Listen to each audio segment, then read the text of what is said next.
آج میرے ملک پاکستان میں چلڈرن ہاسپٹل لاہور میں ایک ڈاکٹر صاحب ڈیوٹی پر موجود تھے، تو وہاں پر ڈاکٹر صاحب کے سر عام تشدد کیا گیا، جس کی وجہ سے ڈاکٹر صاحب کی ناک کی ہڈی ٹوٹ گئی اور سر پر بھی گہری چوٹ آئی ہے۔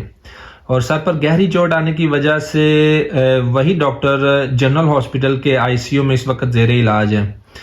ینگ ڈاکٹرز ایسوسی ایشن جو ہے اس نے مجرموں کو سزا دلوانے کے لیے اور انتظامیہ کو پریشرائز کرنے کے لیے پورے پنجاب میں آؤٹ ڈور سروسز بند کرنے کا اعلان کر دیا، اور پوری ڈاکٹر کمیونٹی اس وقت اپنے اس کلیگ کے لیے انصاف کی امید لگائے بیٹھے احتجاج کر رہی ہے۔ لیکن سوال یہ ہے کہ لوگوں کو انصاف کیوں دیا جائے، خاص کر اور ڈاکٹر کمیونٹی کو انصاف کیوں دیا جائے؟ کیونکہ جنگل کے معاشرے میں انصاف صرف جو ہوتا ہے وہ پیسے والوں کے لیے، طاقتوروں کے لیے، جو امیر لوگ ہوتے ہیں، جگیرداروں اور وڈیروں کے لیے میسر ہوتا ہے۔ اسی سفید کوٹ کی جگہ آپ نے خاکی وردی پہنی ہوتی، یا اسٹیتھوسکوپ کی جگہ آپ نے کوئی بندوق اٹھائی ہوتی، اور ہسپتال کی جگہ کوئی کور کمانڈر ہاؤس یا جی ایچ کیو میں توڑ پھوڑ ہوئی ہوتی، تو آپ لوگ انصاف مانگتے، اچھے بھی لگتے تھے۔ اب آپ لوگوں کو انصاف کیوں دیا جائے؟